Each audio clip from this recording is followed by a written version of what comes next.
एक दिन रिसर्च के दौरान उसे जंगल का एक जहरीला सांप काट लेता है। वह बहुत घबरा जाता है और उसका फोन भी नीचे गिर जाता है। अब वह किसी को मदद के लिए कॉल नहीं कर पाता। उसने खुद ही अपना जहर निकालने की कोशिश की और हाथ को काट लिया, लेकिन उसका कोई असर नहीं हुआ। घर जाकर भी उसने हाथ काटा, लेकिन अब देर हो चुकी थी। जहर उसके शरीर में फैल रहा था और उसे अजीब अजीब हेलुसिनेशंस होने लगे। वो कई दिनों तक ऐसे ही पड़ा रहा। एक दिन वहाँ कई साइंटिस्ट्स आए उसे ले जाने के लिए। उसे थोड़ा होश था, वह अभी जिंदा था, लेकिन उसके शरीर में कोई ताकत नहीं थी। उसने हिम्मत करके उन लोगों को आवाज देने की कोशिश की, लेकिन आवाज नहीं निकल पाई और ऐसे ही सब लोग वहाँ से चले गए, ये सोचकर कि इश यहाँ नहीं है। कुछ दिन बाद का सीन दिखाया जाता है। उसके हाथ का जो कट था उससे झड़ बाहर निकल गया था और थोड़ा बहुत झड़ जो दिमाग तक गया था अब ठीक हो रहा था। बस उसे थोड़े हेलुसिनेशंस आ रहे थे। होश में आते ही उसने तुरंत शहर के हॉस्पिटल जाने का फैसला किया। उसने अपनी कार साफ की और शहर की तरफ निकल पड़ा। लेकिन एक अजीब बात उसने देखी, सड़कों पर कोई कार नहीं थी और जब वह शहर पहुंचा तो वहाँ कोई हलचल नहीं थी। उसे एक भी जिंदा इंसान दिखाई नहीं दिया। सारी बिल्डिंग्स खाली पड़ी थी। ये देखकर वह घबरा गया। यहाँ एक पैंडेमिक फैल चुका था। ये पैंडेमिक इतना खतरनाक था कि कुछ ही दिनों में पूरी पॉपुलेशन को खत्म कर दिया। इश बायोलॉजिस्ट था। उसने समझा कि वह कई दिनों तक पॉपुलेशन से दूर रहा, इसलिए ये बीमारी उस पर अटैक नहीं कर पाई और वह बच गया। अब तो पॉपुलेशन ही खत्म हो चुकी थी, मतलब यहाँ कोई गवर्नमेंट नहीं थी और किसी चीज का कोई मालिक भी नहीं था। इश को तुरंत अपने पेरेंट्स का ख्याल आया। कार चलाते हुए जब वह घर पहुंचा तो देखा कि उसके पेरेंट्स कई दिनों से मरे पड़े थे और उनकी बॉडीज की हालत भी बहुत बुरी हो चुकी थी। लेकिन फिर उसने हिम्मत की और घर के बाहर कब्र खोदकर उन्हें दफना दिया। इसके बाद भी उसने पूरा शहर देख डाला, कोई और सर्वाइवर जिंदा नहीं था। ये सोचकर उसने दूसरे शहर जाने का फैसला किया। कुछ जरूरी सामान और एक गन लेकर वह निकल पड़ा। लेकिन जो ब्रिज लास वेगस जाता था वह भी सील्ड था। वह बहुत गुस्सा में आया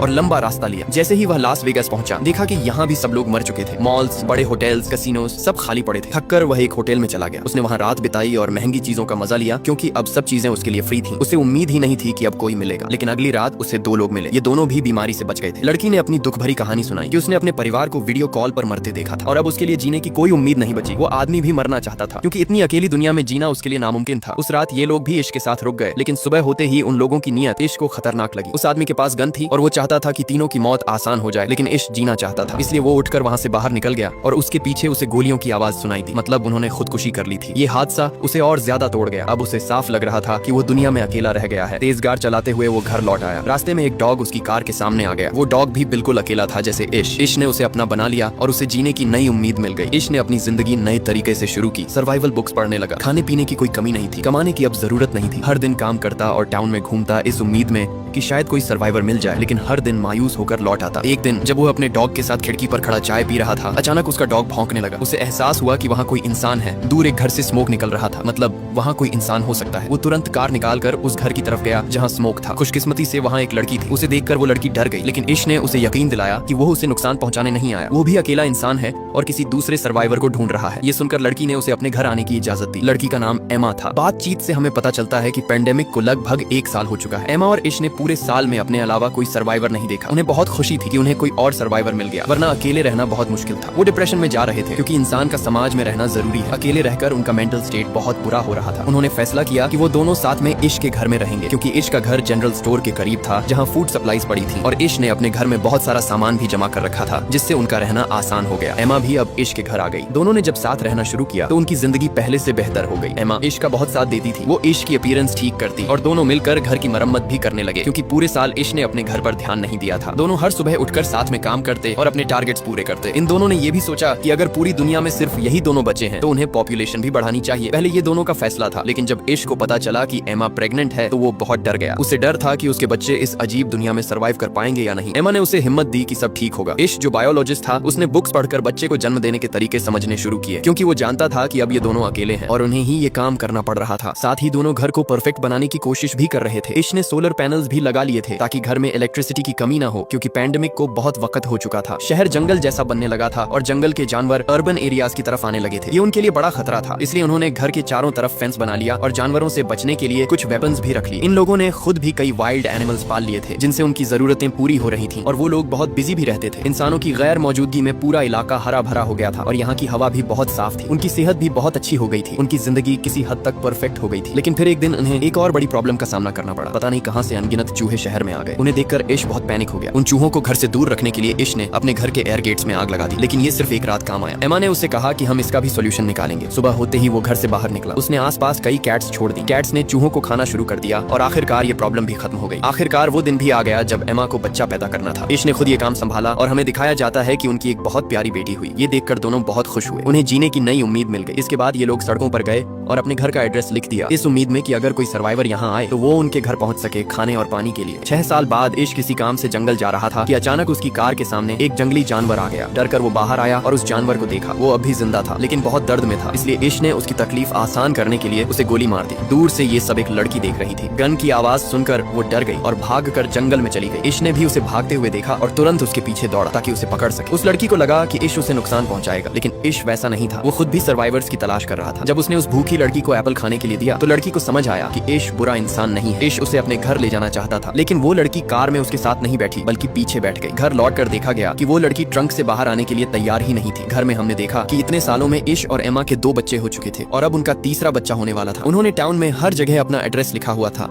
और उसी एड्रेस को देखकर 2 और सर्वाइवर्स उनके पास रहने आ गए थे, जिनका नाम था जॉर्ज और मरीना। और अब 1 साल से ये दोनों इश और एमा के साथ रह रहे थे, क्योंकि यहाँ किसी चीज की कमी नहीं थी। खैर, अब इश जंगल से लड़की को भी ले आया था, लेकिन वो लड़की अभी तक गाड़ी से नहीं निकली थी। उसने पूरी रात ट्रक में ही बिताई। सुबह मरीना उसे खाना देने आई तो वो डर गई और खाना फेंक दिया। फिर मरीना ने उसे समझाया और अपनी कहानी सुनाई। उसने बताया कि वो और जॉर्ज कई महीनों से इस अकेली दुनिया में भटक रहे थे। फिर उन्हें इश और एमा का एड्रेस मिला और वो उनके साथ रहने लगे। उसने यह भी कहा कि ये दोनों बहुत अच्छे लोग हैं और यहाँ किसी चीज की कमी नहीं है। उसकी बातें सुनकर लड़की थोड़ा शांत हुई और उनसे मिलने जुलने लगी। लेकिन अजीब ये था कि लड़की अब तक ज्यादा बोली ही नहीं थी और न ही उसने अपना नाम बताया था। एक दिन मरीना ने उसका सामान देखा तो उसमें अजीब और गरीब ड्राइंग्स थी। साथ ही उसे एक लेटर मिला जिसमें उस बच्चे का नाम लिखा था। उस लेटर में लिखा था कि पैंडेमिक के दौरान उसके पिता ने उसका एब्यूज किया, जिसकी वजह से अब वो हर इंसान के सामने अपने आप को बेच देती है। ये लेटर उसकी माँ ने लिखा था, जिसमें उसने लिखा था कि जब वो मर जाए तो जो भी उसे पाए उसका ख्याल रखे। ये जानकर सब लोग ईवी का और भी ज्यादा ख्याल रखने लगे। उसी रात एमा ने तीसरे बच्चे को जन्म दिया, जिससे सब लोग बहुत खुश हो गए। 1 साल ऐसे ही बीत गया। एक दिन उन्हें खबर मिली कि उनके इलाके में कोई आया है। सब डर गए। छोटे बच्चों को अंदर भेज दिया गया और सारे बड़े लोग गन्स लेकर बाहर निकले, ये देखने की कौन आया है। उन्हें पता चला कि ये सर्वाइवर्स का एक ग्रुप था जिसमें 4 लोग थे। ये लोग भी इश और एमा का एड्रेस देखकर आए थे। उनमें से एक डॉक्टर थी। उसने बताया कि इतने सालों में उसे सिर्फ ये 4 जिंदा लोग मिले हैं और अब वो पहली बार इश परिवार से मिल रही है। उनके चेहरे और बातें साफ दिखा रही थी कि वो किसी को नुकसान नहीं पहुंचाएंगे। इसलिए इश और एमा ने भी उन्हें अपने परिवार में शामिल कर लिया। वैसे भी यहाँ किसी चीज की कमी नहीं थी। अब सब मिलकर एक बड़ा सोसाइटी बना सकते थे। इश ने उन नए लोगों को सर्वाइवल के रूल्स समझाए कि हमेशा अपने वेपन्स साथ रखना है, क्योंकि अब ये दुनिया जंगल जैसी हो गई है। कभी भी जंगली जानवर सामने आ सकते हैं। जब भी सप्लाईज लेने बाहर जाना हो तो हमेशा ग्रुप में जाना होगा, वरना कोई भी जंगली जानवर या और खतरा उन्हें नुकसान पहुंचा सकता है। ये सारे रूल्स बताने के बाद सब सप्लाईज लेने बाहर गए। मॉली जो डॉक्टर थी वो मॉल और हॉस्पिटल से बहुत सारी चीजें लेकर आई जो उनकी कम्युनिटी के काम आ सकती थी और जिनसे सबका इलाज हो सकता था। साल ऐसे ही बीतते गए और हमें पता चलता है कि इस पूरे ग्रुप में अब बहुत सारे बच्चे हो गए थे। बाकी कपल्स के भी बच्चे हो गए थे। अब उनकी कम्युनिटी बढ़ रही थी। इश अपने बच्चों को बढ़ाता था और उन्हें बताता था